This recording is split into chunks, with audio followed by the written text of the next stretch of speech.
a coisa fica mais complicada ainda para Ellen White quando ela se aprofunda na questão da alteração oficial do sábado para o domingo.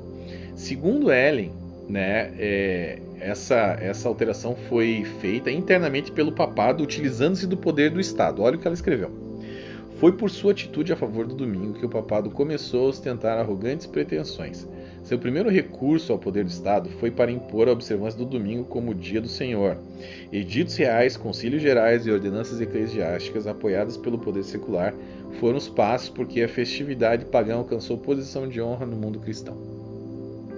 Olha o que, cara, o próprio teólogo adventista vem falar. Olha o que o Bacchiocchi mais uma vez vem falar a respeito disso.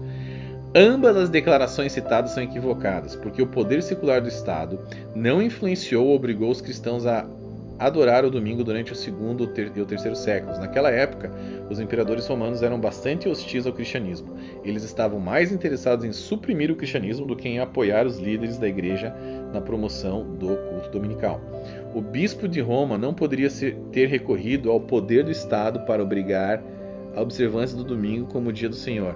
Eventualmente, a partir do século IV, alguns imperadores romanos apoiaram ativamente a agenda da igreja, mas isso foi muito tempo após o estabelecimento da observância do domingo. Ele continua. Na minha dissertação do sábado para o domingo, eu deixo evidente que o bispo de Roma foi realmente o pioneiro na mudança no dia da adoração, mas ele fez isso sem a ajuda do governo romano.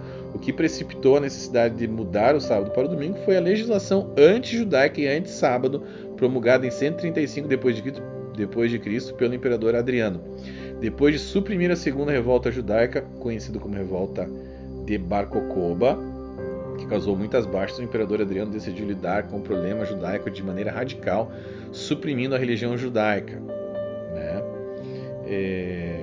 Aí depois ele fala lá na frente. Mas naquela época o bispo de Roma não podia apelar para o poder do Estado para obrigar a observância do domingo como o dia do Senhor, porque aos olhos dos romanos o cristianismo ainda era uma religião suspeita a ser suprimida ao invés de ser apoiada.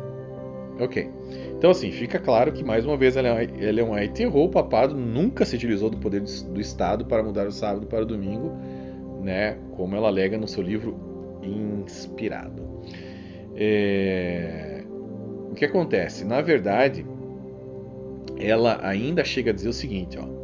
Segundo ela, a Igreja Católica realizou vastos concílios. Eu vou tentar não fugir muito da questão do sábado, mas eu tenho que trazer isso para vocês vão entender no final.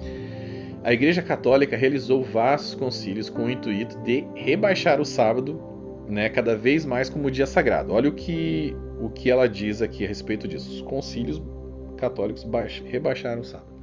Celebravam-se de tempos em tempos vastos concílios, aos quais do mundo todo concorriam os dignatários da igreja. Em quase todos os concílios, o sábado que Deus havia instituído era rebaixado um pouco mais, enquanto o domingo era em idêntica proporção exaltado. Tá. O que acontece? De acordo com registros históricos, ocorreram 7 concílios da Igreja Católica entre 325 e 787 d.C. Mas Ellen White mais uma vez erra. Tá? Olha o que o Bacchiocchi fala sobre isso.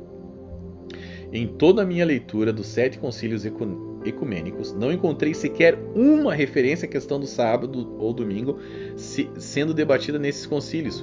Presumivelmente o motivo é que a observância do domingo não era mais uma questão debatida, pois ele havia sido amplamente aceito pelos cristãos da época.